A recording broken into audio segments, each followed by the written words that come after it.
grandeur de l'éternel. Mon nene na nzambe kati na ngai lebikamu. Ezana kisasa. Oyo Matu Samuel. Matu Samuel ye o ayemba. Motema na ngai. Yeyo. Asali événement po tozoyembela siri. Lobiko na bana oyo tobenga baofena. Okapile so ofele. Mais tokei apesa mama Rose ezalaka awa. Mama oyo alokotaka bana poto ya bamindele oyo alesaka bango. Yango siko toke epane tozwa adresse ya bien na message ya bien. Kongo na yebe événement eza na kisasa. Tokei. Uzaka buyindeke ninga unungwa. Mama ya kolesa biso liloba ye babenge na komo ya momo. Mama wazi yeyu. Mama mutino kuna tende ni. Mama eskizo kwa yabo ete pues. Kama yako kijana mwana unataka temtikani ya debanga. Sera mama zoya. Mama. Ela panjangu. Mama Rose. Toye bana yo totala édition 8e édition oyo. Association oyo. Ezana kisasa, to ezana mbanjangu. Koyo mama yebisa biso toyeba. Izawa. En tout cas, édition oyo eza na poto na Paris. Napesi na bino sombote bolanda biso. Donc tozobongisa événement monene. Donc association solidarité, louange et solidarité eza na Paris. Donc eza 8e édition la biso tozosala eza mpona koyebisa Nzambe merci. Parce que association oyo esokipa na bato nyonso balalaka na libanda na poto topesa bango mwa eloko kodejeuner na ntongo ya ofele. Ah bon? Donc bino kuna na poto bozwaka bana oyo babengi les enfants de rue. Bafaze wana na libanda. Bamikolo. Bana bapapa. Bapapa bamama bato nyonso bayaka komela te na ntongo oyo eza association epesa bango mwa kafa komela eloko olia mais gratuit. Donc yango moni ke telema ewumeli bandide ya mwa kala.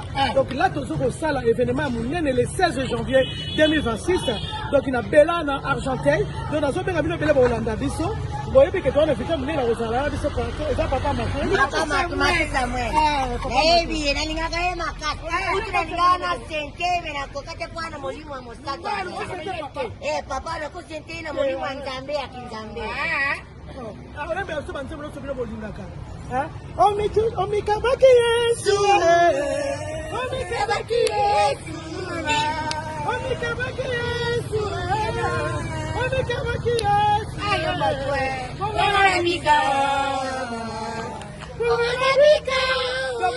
Bele beaucoup na papa Matu c'est lui qui va intervenir et beaucoup ça fait toujours la vie de Bele Zanewa chuma na bongo na bana na balonzo bazali et bon merci très bien de relayer Sabatou Koye eza ofele.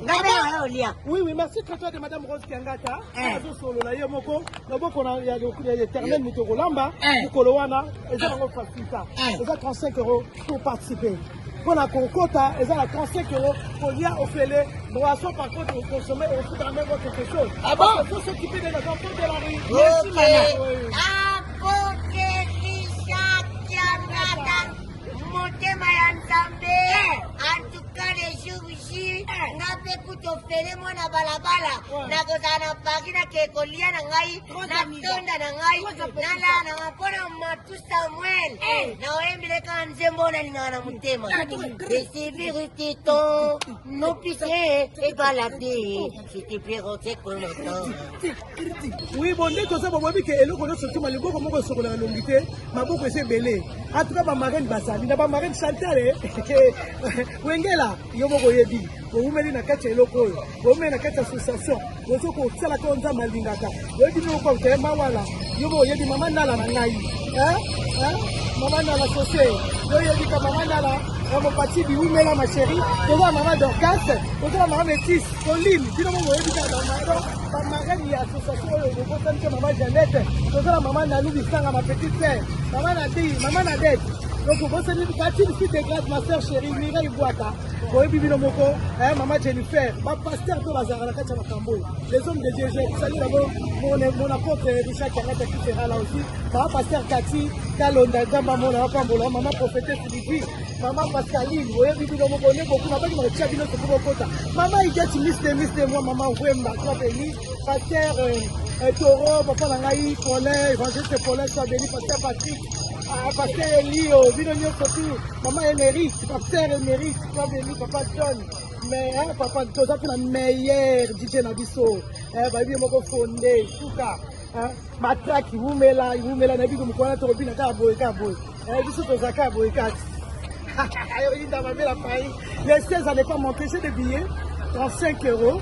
Donc il vient de quoi ça de pembe na tout quand on parle ça par 20 la bonne 20 personnes besoin na bagien na bino mozi to boni balé déjà 2 personnes déjà dans ça il y a comme on a dala c'est bien marqué faut être chic galant Chic galant. Ya kuforme ya kuforme. Forme kuinda. Mamuyo alata kitoko. Papua na peli susu jangata alata kitoko. Kotea pe patea kitoko. Koleza pe baleza kitoko. Kwede baeda kitoko. Nyote na bango kitoko na kitoko. Pe venemo eko zala pe kitoko na kitoko. Maman Nicole, présidente, tu sais toi-même, tu sais maman chérie, moi tata Abisso. Bye bye. Maman Nicole, Pozo Lobela, Asso, nuage solidarité. En tout cas, c'est quelque chose de meilleur pour le Seigneur. Nous avons besoin de combattre. Belém, tu as quelque chose pour le Seigneur. Tu as besoin de Kinshasa, tu as besoin de Belém. Nous moquer Coco, tu as besoin de faire ça à Kinshasa. Oh, Bazang et Lokoria. Donc après, on va le faire parce que le fait déjà. Donc, nous avons besoin de faire ça comme ça. Il y a ce mot pour la barre à le Coco. En tout cas, nous tous sommes là, les 5 janvier. Ne manque pas, beno bakuluku kutu kalukondu iko. Beno bakolo kaluko kalukondu iko. Conseil de la femme. Ayuna.